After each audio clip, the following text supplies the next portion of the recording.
Audio Jungle.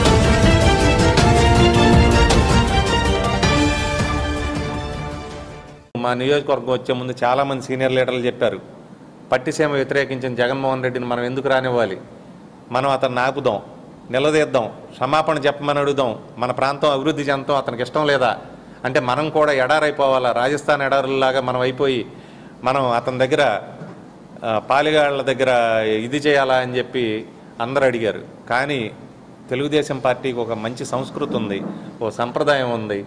Chandrababu Naidu గారు కానీ రామారావు గారు కానీ హుందాతనం నేర్పారు. మనం వాళ్ళలాగా దొంగలం కాదు, గజ దొంగలు వచ్చినా కూడా మనం ఏం భయపడవసరం లేదు, మనం వాళ్ళ గురించి పట్టించుకోని అవసరం లేదు, ప్రజలే చూసుకుంటారనే ఉద్దేశంతో మేము హుందాగా ఉండి ఎక్కడా ఒక మాట మాట్లాడాల. కానీ జగన్మోహన్ రెడ్డి గారు గన్నవరంలో దిగ్గానే తన నిజ స్వరూపాన్ని చూపెట్టాడు. ఆలీబాబా లాగా చెరువు చూడగానే మట్టి అన్నాడు, ఇసుక అన్నాడు. ఆ చెరువులో ఎక్కడ ఇసుకుందో పలికి ఇసుకున్నట్టు జగన్మోహన్ రెడ్డి చూపెడితే నేను శాసనసభ సభ్యత్వానికి రాజీనామా చేస్తా, ఆయన చూపెట్టమనండి. ఇది ఎట్లా ఉందంటే మొక్కజొన్నకి చెరుకుకి తేడా తెలియని వాళ్ళు చాలామంది ఉన్నారు. అటువంటి వాడు జగన్మోహన్ రెడ్డి.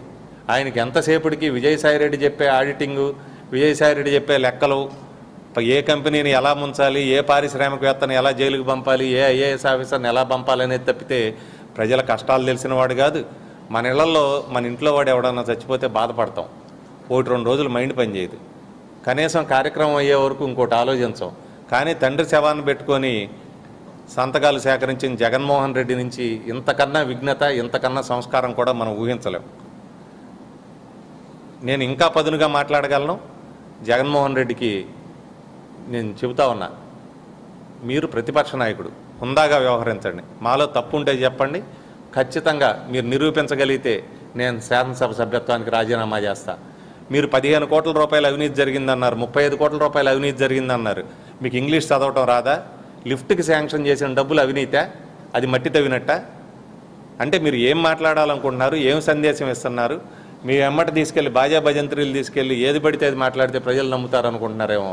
జగన్మోహన్ రెడ్డి గారు నోరు హద్దులో పెట్టుకుని మాట్లాడితే మంచిది. మీరు ఎట్లాగూ జైలు పాలయ్యారు, మీరు ఎట్లాగూ ప్రతి శుక్రవారం జైలుకి వెళ్లాల్సిందే. కనీసం మీ భార్య భారతి గారినన్నా జైలుకు వెళ్లకుండా సాక్షి పేపర్ తరపున పరువు నష్టం దావాలకు కోర్టుకు తిరగకుండా గౌరవంగా మీ భాగస్వామి పట్ల ఏ గౌరవం ఉన్నా కూడా హుందాగా మాట్లాడితే బాగుంటుంది. లేకపోతే తర్వాత వేసే పరువు నష్టం దావాలకు కూడా మీరు తిరగాల్సి ఉంటుంది.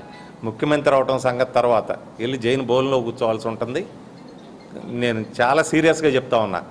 ఎందుకంటే 40 రూపాయల క్యూబిక్ మీటర్కి ప్రభుత్వం అమ్మితే, ప్రభుత్వ పనులకు చేస్తే వాటిని ఎవరో దోచుకున్నారని దాన్ని ముఖ్యమంత్రి గారి మీద, లోకేష్ బాబు గారి మీద, కలెక్టర్ల మీద, మా మీద చెప్పడం అనేది దిగజారుడుతాను. ఏంటండి, వీడియో నచ్చిందా? అయితే ఓ లైక్ వేసుకోండి, లేదంటే ఓ కామెంట్ చేయండి. ఎప్పటికప్పుడు మా వీడియోస్ చూడాలంటే సబ్స్క్రైబ్ చేసుకోండి.